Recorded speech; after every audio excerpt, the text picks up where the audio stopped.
Hello, and welcome to another video. This video we'll be going over Rage and Focus. In the top left, you'll see the set bonuses that I run, 10% melee damage, and then we also take the 20% critical after using Enrage. And then sometimes we'll run the second wind implant, which is the heal and the movement speed. I recommend taking second wind over the 10% melee damage if you're ever going to run it. However, if you're not going to run it, just run the 2 damage increasing ones.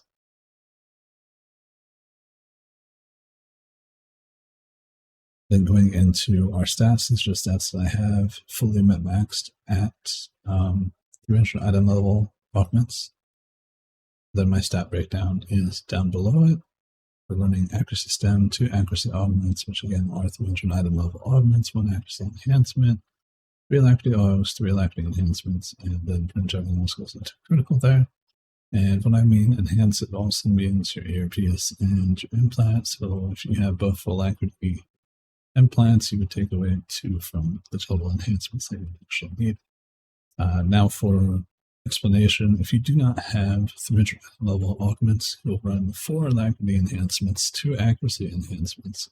Then you'll put everything else into critical, and you can choose whether you want to run accuracy stem or mastery stem. Either or, totally fine. If you run the accuracy stem, you will hit 6% accuracy, which is not terrible. And if you run mastery, you'll still be at 5%, which is totally fine. You will waste stats a little bit, but it's the easiest way and most simple process of getting your gear in a pretty good spot until you start getting the gold augments. And hopefully we'll see new augments, soon.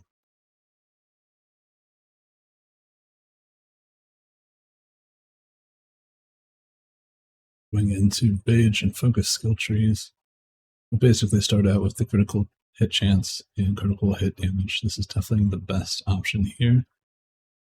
So we won't really talk about the other ones. The AoE Rage and Burst is not as good as Concentration Sentinels, so not even worth considering.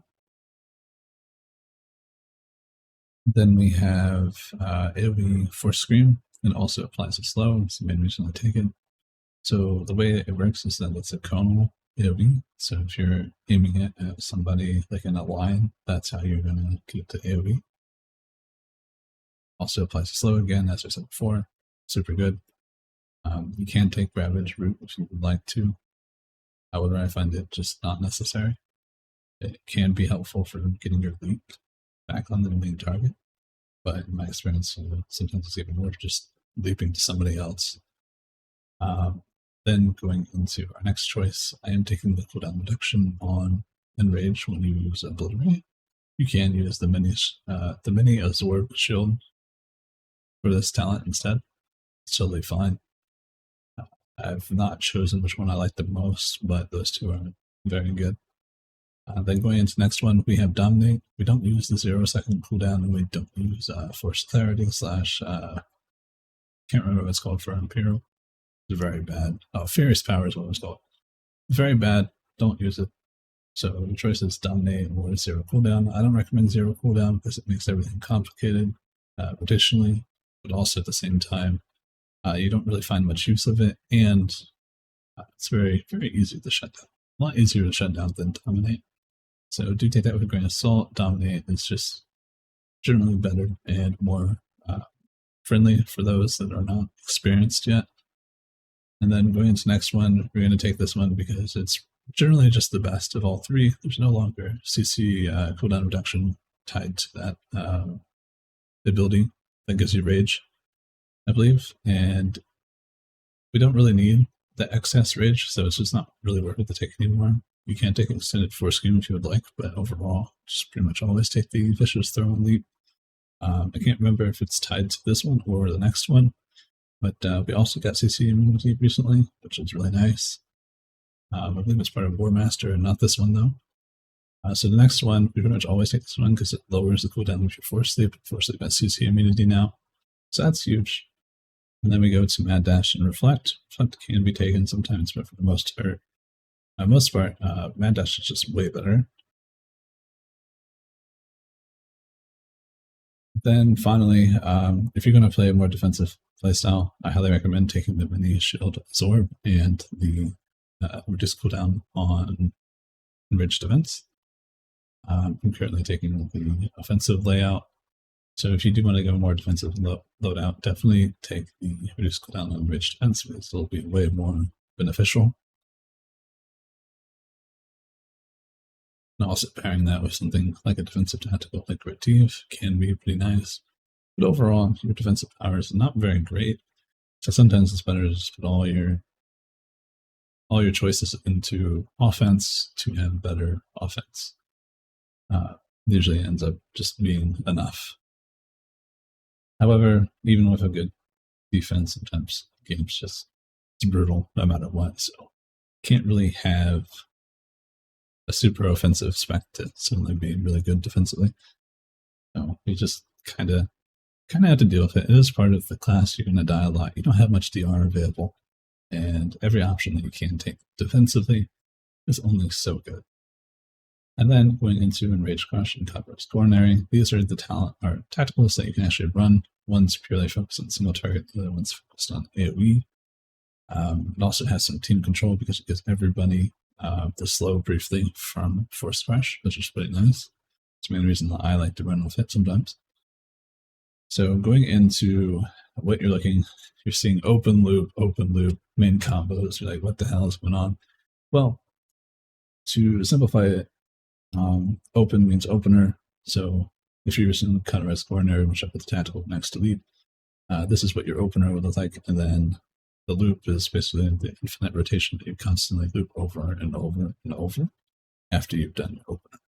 The same thing goes for Carnage Marauder. So we're going to go into the first one, Carnage Marauder. I'm going to show you a little rotational clip of that, and we'll go over it at the same time. So here we are. What I'm doing here is I'm mad dashing into wall to leap. If you mad dash before you leap, your mad dash damage does travel with your leap. So you know, this is an example of the rotation that you just saw on screen. Basically, when you start doing Ravage, you want to run to leap, but you can't leap just yet, so you have to use Saber Throw in the opener. It's the only reason why Saber Throw is there. One of the only abilities you can do there leap. And for the most part, from this point on, you will never have to use Saber Throw again. You can use Thunder Assault, which gives you more rage and save your Saber Throw for actual ranged moments where you have some different range. For the most part, you won't be able to follow this perfectly, but you are able to. It will do a lot of damage. On average, this rotation, especially on level 10 dummy, that's around 38,000 to, actually, I'd say about 37,000 on bad crit ratios to 39,000 on good crit ratios. It's very, very, very strong and absolutely nukes them.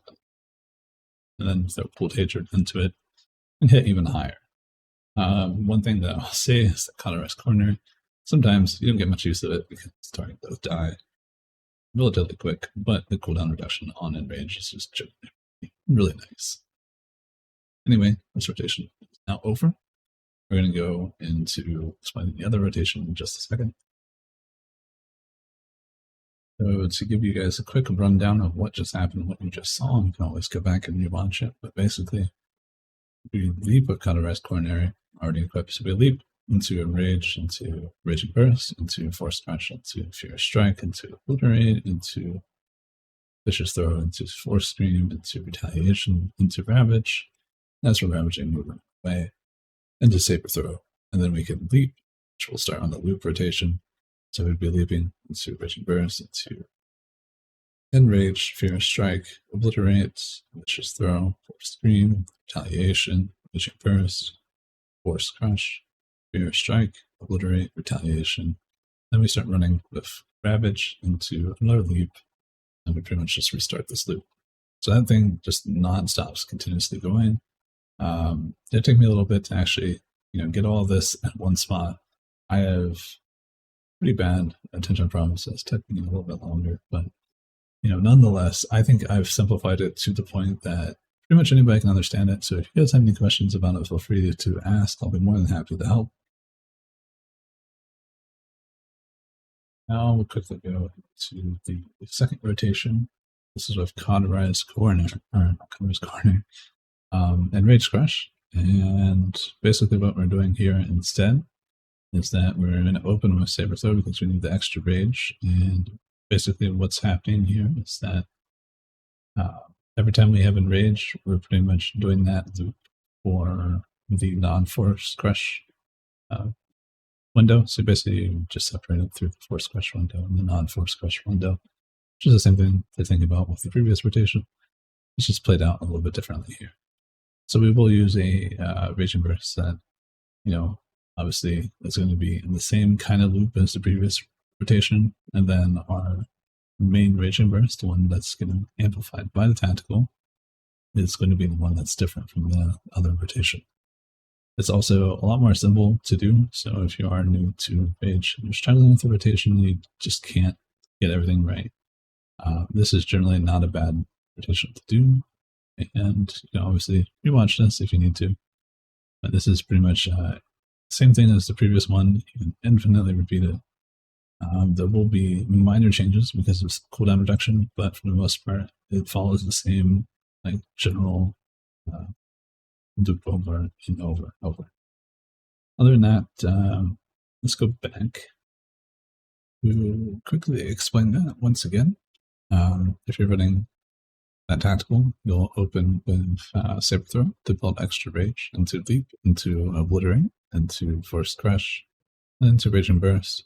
This will make the force crush AoE.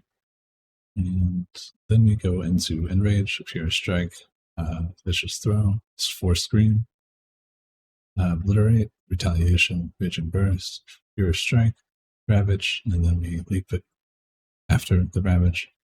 So basically this is similar to the previous rotation, same one. However, you can obviously throw smash instead of rage and burst anytime you want to. Going into the loop, this is pretty much where the loop starts. Instead of using SWTOR as opener, you can leap into Sundering Assault, obliterate, force crush, rage and burst, and then move in rage, pure strike, vicious throw, force scream, obliterate, retaliation, rage and burst, pure strike, ravage, and then leap. I know this is a little bit different, not that much different. One thing you can think of is that you could just do the opener over and over again instead, and just completely remove the use of SWTOR and replace it with Sundering Assault and opener. You can totally do that. Generally, I just like to open with SWTOR because it's less obvious that you're about to do that, so it's less GCDs build up to basically do that, if that makes sense. But generally, there's really no difference. And if you guys have any questions about the rotations or anything else, feel free to ask. I'm more than happy to help. Other than that, I hope you guys have a wonderful rest of your day.